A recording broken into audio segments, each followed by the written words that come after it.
मैं हूं आपके साथ नेहा दुबे। आज हम बात करेंगे मोस्ट वांटेड आतंकी की। हम बात करेंगे वो आतंकी जो दुनिया में खूंखार आतंकियों में शामिल हैं, जिन पर करोड़ों रुपए का इनाम है। जिंदा या मुर्दा पकड़ने पर अमेरिका ने इनाम रखा हुआ है। वो मोस्ट वांटेड आतंकी अब अफगानिस्तान सरकार के सरदार बन गए हैं।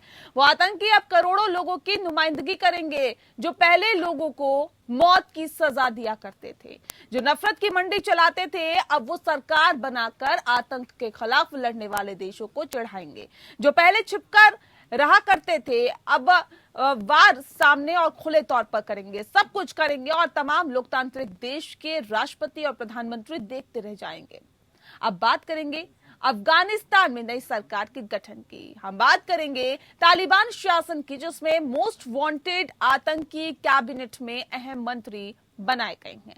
मुल्ला मोहम्मद हसन अखुंद को अफगानिस्तान का प्रधानमंत्री बनाया गया है। तालिबान की इस पूरी कैबिनेट में कई ऐसे चेहरे शामिल हैं जो संयुक्त राष्ट्र द्वारा ग्लोबल आतंकी घोषित है या किसी पर अमेरिका ने इनाम घोषित किया हुआ है। अब ये मोस्ट वांटेड आतंकी के हाथों में अफगानिस्तान की किस्मत है। आपको बता दें कि तालिबान ने जिसे प्रधानमंत्री बनाया है वो क्या था। प्रधानमंत्री मोहम्मद हसन अखुंद 1990 के दशक से ही अफगानिस्तान में बड़ी पहचान रखने वाला मोहम्मद हसन अखुंद तालिबान के शीर्ष नेताओं में से एक है और ऐसे में अब नया प्रधानमंत्री वो बन गया है। बमियाना में भगवान बुद्ध से जुड़े यादों को तबाह करने वाला मुल्ला मोहम्मद हसन संयुक्त राष्ट्र के ग्लोबल आतंकियों में शामिल है। उप प्रधानमंत्री मुल्ला अब्दुल गनी उर्फ मुल्ला बरादर तालिबान की शुरुआत करने वाले मुल्ला उमर का करीबी। मुल्ला बरादर तालिबान का शीर्ष नेता है। बीते 2 दशक से मुल्ला बरादर ने ही तालिबान को एकजुट रखने का काम किया। वह लंबे वक्त तक पाकिस्तान की जेल में बंद रहा। संयुक्त राष्ट्र सुरक्षा परिषद द्वारा जारी प्रतिबंधित लिस्ट में मुल्ला बरादर का भी नाम है। डिप्टी पीएम अब्दुल सलाम हनफी, अफगानिस्तान के नए उप प्रधानमंत्री अब्दुल सलाम हनफी भी संयुक्त राष्ट्र की आतंक के लिस्ट में शामिल हैं। संयुक्त राष्ट्र के मुताबिक अब्दुल सलाम हनफी ड्रग सप्लाई में शामिल है और तालिबान के लिए इसकी पूरी जिम्मेदारी संभालता है। सिराजुद्दीन हक्कानी को तालिबान सरकार में आंतरिक मामलों के मंत्री बनाया गया। सिराजुद्दीन हक्कानी ग्लोबल आतंकियों के लिस्ट में शामिल हैं। सिराजुद्दीन हक्कानी नेटवर्क की शुरुआत करने वाले जलालुद्दीन के बेटे हैं। 2016 से ही सिराजुद्दीन तालिबान के प्रमुख नेताओं में शामिल है। अमेरिका ने भी सिराजुद्दीन हक्कानी पर $10 मिलियन यानी कि 73 करोड़ रुपए का इनाम रखा हुआ है। आमिर खान मुत्तकी को विदेश मंत्री बनाया गया है। अमेरिका के साथ बातचीत करने वाली टीम में आमिर शामिल रहा था। यूएनएससी की प्रतिबंधित लिस्ट में मुल्ला अखुंद, मुल्ला बरादर के साथ आमिर खान मुत्तकी का नाम भी शामिल है। तालिबान के संस्थापक मुल्ला उमर का बेटा मुल्ला याकूब अफगानिस्तान का नया रक्षा मंत्री है। मुल्ला उमर तालिबान का प्रमुख कमांडर है, जो कि लड़ाइयों की अगुवाई करता है। कंधार में उसने लंबे वक्त से मोर्चा संभाला है। मुल्ला याकूब भी यूएनएससी के लिस्ट में शामिल है। अब सवाल है कि जिस देश को आतंकी चलाएंगे तो क्या वहां बेहतर तरीके से सरकार चला पाएंगे। जिस देश का शिक्षा मंत्री ये कहे कि डिग्री से कुछ नहीं होगा, मुझे तो देखो मैंने कोई डिग्री नहीं ली और यहां तक पहुंच गया। जिस देश के रक्षा मंत्री और गृह मंत्री पर करोड़ों रुपए का इनाम घोषित हो, वो दूसरे देश के बारे में क्या सोचेंगे। एक देश आतंकिस्तान बन गया और दुनिया के तमाम बड़े देश उसका कुछ नहीं बिगाड़ सके। पहले पाकिस्तान दुनिया के लिए खतरा है, अब अफगानिस्तान में सभी देशों की चुप्पी ने आतंकिस्तान देश का लाइसेंस जरूर दे दिया। अब सवाल है कि आतंक के खिलाफ लड़ाई बेईमानी है, आतंक के खिलाफ लड़ाई सिर्फ दिखावा है क्या।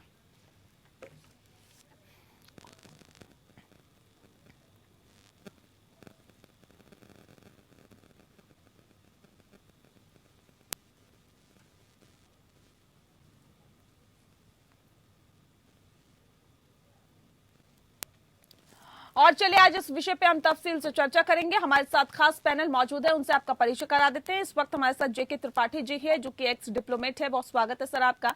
साथ ही साथ ब्रिगेडियर विनोद दत्ता जी हैं, हमारे साथ डिफेंस एक्सपर्ट है। सर आपका भी बहुत स्वागत है।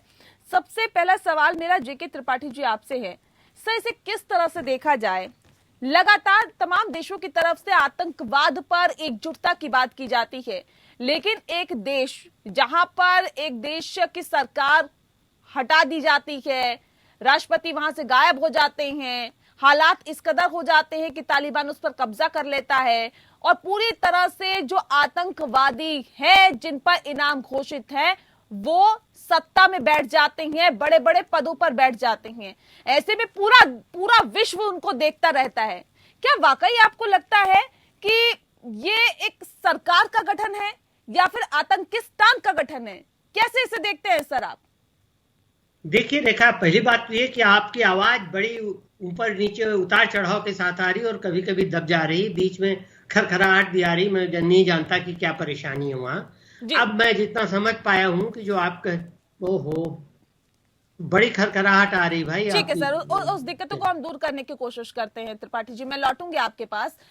विनोद दत्ता जी, आपसे मेरा एक सवाल है सर। यही सवाल जो मैंने त्रिपाठी जी से पूछा था, बहुत महत्वपूर्ण सवाल है। क्या ये किसी सरकार का गठन है या फिर आतंकिस्तान का गठन है? अब खुले तौर पर आतंकवादी आगे बढ़ेंगे, उनको बढ़ने से कोई नहीं रोक सकता। बात तालिबान की हो रही है। तालिबान में सरकार का गठन हो गया और सरकार में वो लोग बैठा दिए गए जो कि आतंकवादी है या फिर जिन पर इनाम घोषित है या फिर यूं कहे कि जो कि खूंखार गतिविधियों में लिप्त पाए गए हैं। ऐसे में सवाल इस बात को लेकर, क्या ये सरकार का गठन है या फिर आतंकिस्तान का गठन है? त्रिपाठी जी, उम्मीद करती हूँ आपको आवाज मिल पा रही होगी सर। सवाल यही है कि क्या ये सरकार का गठन है क्या या फिर आतंकिस्तान का गठन है? और सर, अब खुले तौर पर आतंकी गतिविधियों को और तेजी से बढ़ाया जाएगा? देखिए, सरकार की बात तक रेखा, अभी तक सरकार के गठन की बात ही चल रही है वहां। जैसा कि तालिबान ने खुद ही कहा है, ये एक तरह से फौरी तौर पे तात्कालिक गठन हुआ है। हालांकि इसमें यह है दो प्रमुख इनको हक्कानी ग्रुप को जो अच्छी जगह दी गई है, जैसे के रूप में सिराजुद्दीन हक्कानी आतंकी है, और जो काबुल में हमारी हमले में भी शामिल जगह दी गई, प्लस जो अखुन प्रधानमंत्री घोषित आतंकी प्रधानमंत्री बन गया है। तो ये लगता है ये मिली जुली तो कतई नहीं है, न इसमें अब्दुल्ला है, न इसमें हामिद करजई का कोई ये कोई सरकार नहीं। तालिबान ने अपने और हक्कानी ला करके एक सरकार बनाई है पाकिस्तान की आईएसआई के दबाव में। तो ये सरकार तो नहीं ही है, लेकिन यह है कि अगर ऐसी सरकार का चेहरा आगे रहा का मतलब ये होगा अफगानिस्तान पुराने तालिबानी राज में लौट आया है और कोई फर्क नहीं पड़ेगा, रह जाएगा से 2000 तक के में। और अब ये गंभीर है और इससे गम्मत इसकी निंदा विश्व देशों को करनी चाहिए, लेकिन अभी तक सिर्फ ईरान और रशिया ने इसकी है और कोई सामने नहीं आया। पाकिस्तान का कहीं कोई बयान नहीं है कि उसके वहां थे। सर, विश्व बिरादरी को इसकी निंदा करनी चाहिए, लेकिन ऐसा हो नहीं रहा है। ऐसा बिल्कुल नहीं हो रहा है। आपसे जानना चाहेंगे हम विनोद दत्ता जी, सवाल इस बात को लेकर है सर, पूरा विश्व चाहता है कि आतंकवाद से निजात मिले और ऐसे में कई देशों की एकजुटता भी हमने देखी है, लेकिन जो लोग आतंकवाद के खिलाफ आवाज उठाते थे और ये कहते थे कि आतंकवाद का खात्मा होना चाहिए, उन देशों का क्या? अब वो देश क्या करेंगे? देखिए, सबसे पहले तो ये हमें मानना होगा कि भाई विश्व समुदाय को एकत्रित होना पड़ेगा। जिस तरह की ह्यूमन राइट वायलेशंस, जिस तरह से आतंकवाद का ये बढ़ावा और इस तरह की जो चीजें हो रही हैं, वो बिल्कुल साफ और वाजे करता है कि टोटल वर्ल्ड ऑर्डर जो है वो टोटल कोलैप्स हो गया है। अमेरिका जिस तरह से दुम दबा के वहां से भाग गया, जिस तरह से बर्बरता, जिस तरह से आप देखिए आईएसआई के सरबराह जनरल हमीद वहां जाके खुद पंशीर का ऑपरेशन मॉनिटर करते हैं। तो ये बिल्कुल साफ करता है कि आतंकवाद का ही राज है उस पूरे एरिया में। और ये अब देखिए कुछ देश मुखर हो रहे हैं, जैसे ईरान का जो स्टेटमेंट था वो काफी अच्छा था, काफी मतलब उसका खैर मकदम करना चाहिए। और दूसरी चीज जो है, देखिए रशिया ने भी अब अपना गुरेज बताया है कि वो शायद इस सरकार को मान्यता न दे। तो ये सब जो चीजें हैं वो ये दर्शाती हैं कि विश्व को एक ही पटल पे आना पड़ेगा और दहशतगर्दी की मजम्मत करनी पड़ेगी, क्योंकि जिस तरह से सजा याफ्ता जिन पे करोड़ों रुपए का इनाम है, जो यूएनएससी की लिस्ट में दहशतगर्द रजिस्टर्ड हैं, मतलब डिक्लेयर्ड ऑफेंडर हैं, आप उनको काबीना में जगह दे रहे हैं, आप उनको उस देश का सरबराह बना रहे हैं। हम किस तरफ बढ़ रहे हैं? हम किस तरफ बढ़ रहे हैं सर, ये तो सोचने की जरूरत ही है। साथ ही साथ सवाल इस बात को लेकर भी है, मान्यता देने की बात क्योंकि आपने की, तो सवाल इस बात को लेकर है, क्या तालिबान जैसा सरकार का गठन हुआ है उसके बाद क्या तमाम देश उसको मान्यता देंगे? मैं ना सिर्फ अमेरिका की बात कर रही हूं, मैं और तमाम देशों की बात कर रही हूं सर। सवाल इस बात को लेकर भी है कि अब जब अमेरिका वहां से चला गया तो क्या ये एक बहुत जल्दी बनाई हुई रणनीति थी या फिर गुपचुप तरीके से कोई तालिबान के साथ समझौता हुआ है जिसके तहत अमेरिका को वहां से जाना पड़ा? देखिए अमेरिका को तो वहां से जाना, मुझे पूछ रही है। जी आपसे सवाल है सर। जी देखिए, अमेरिका को तो यहाँ से जाना ही था, क्योंकि ये चीज तो 2010 में ही ओबामा ने बता दी थी कि अमेरिका वहां से जाएगा जल्दी ही। 2020 में पिछले साल ट्रंप ने उसको समझौते के रूप में मान्यता दे दी, ये कहते कि अमेरिका जाएगा मई में, लेकिन मई के बजाय अगस्त में अमेरिका गया, 3 महीने और हो करके। तो जाना तो था ही, लेकिन परेशानी क्या हुई, दिक्कत उसको जाने में नहीं थी, दिक्कत थी जिस तरह से अमेरिका गया।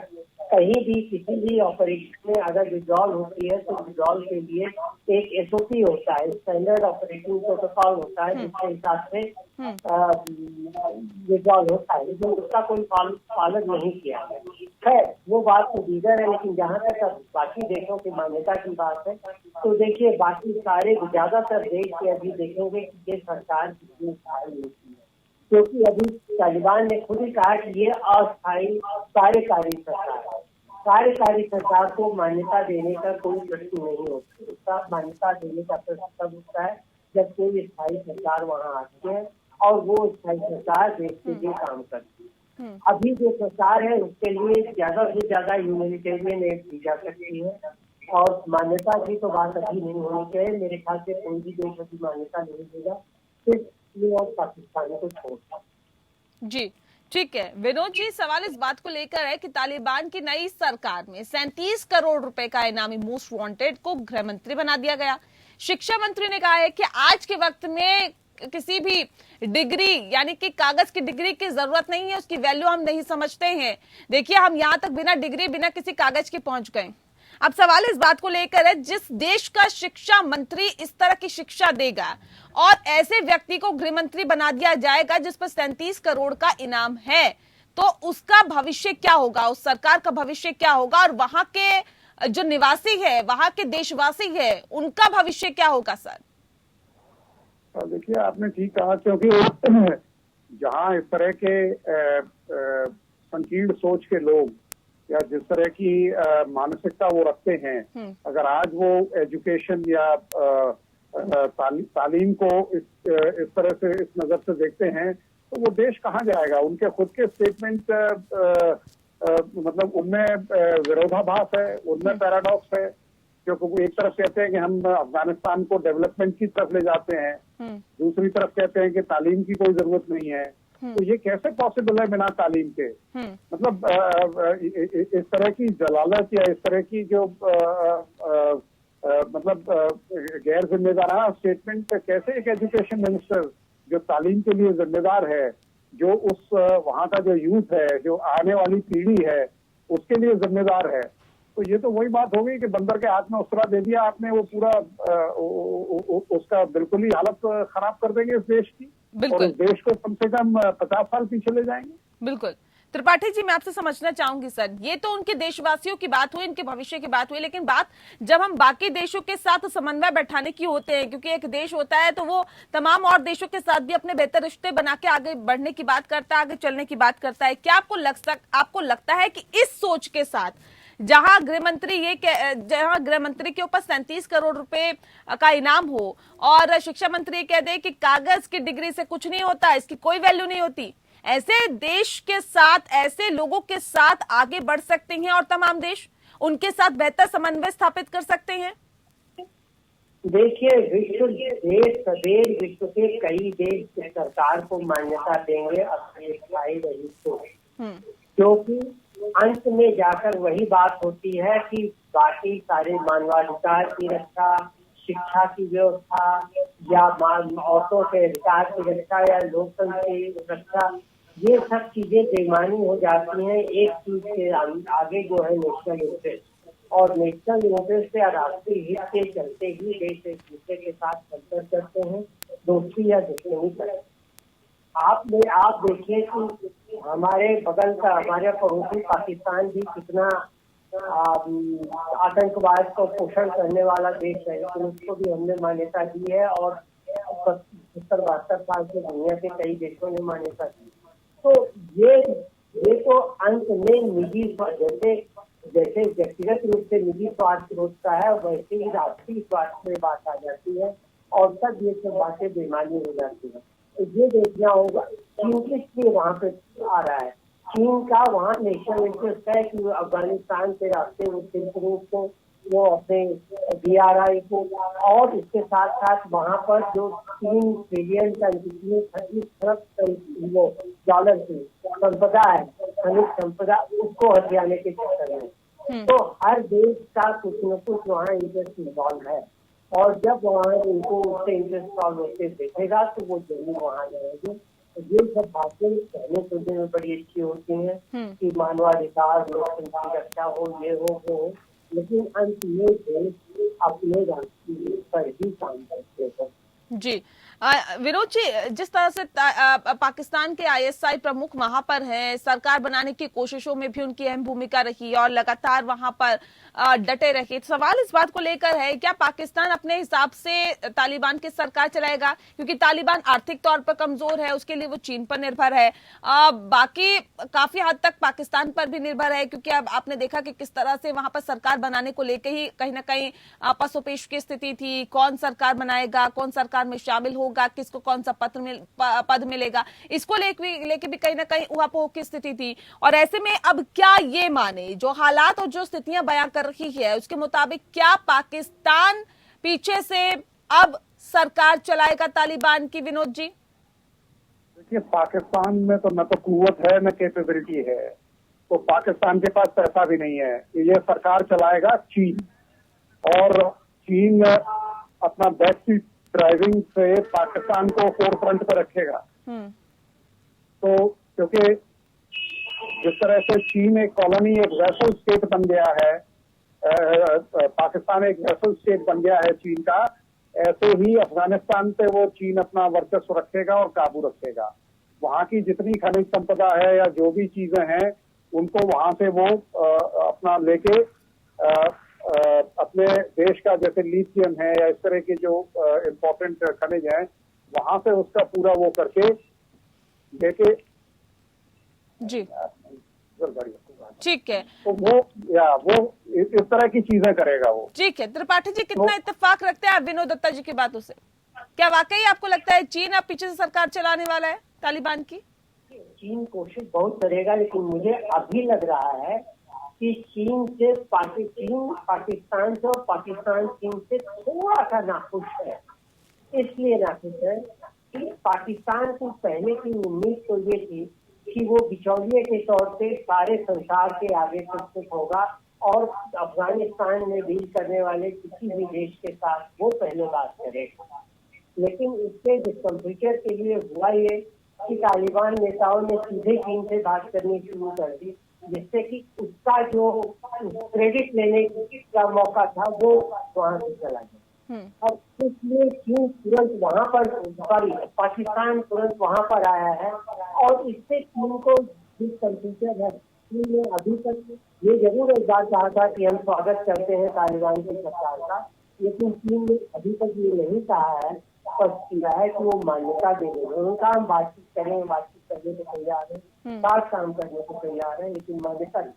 तो और नहीं चलाएगा तो उससे सबसे बड़ी समस्याएं देखिए 2-3 चीजें होंगी। एक तो उसका पैसा नहीं है, पैसा मान लिया चीन दे देगा।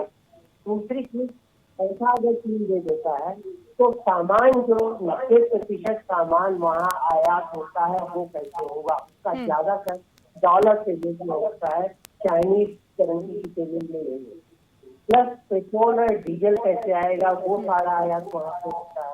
और इसके अलावा ये भी है कि विश्व बैंक और IMF ने दोनों ने इसको कागज भी लगा दी है अमेरिका के खिलाफ।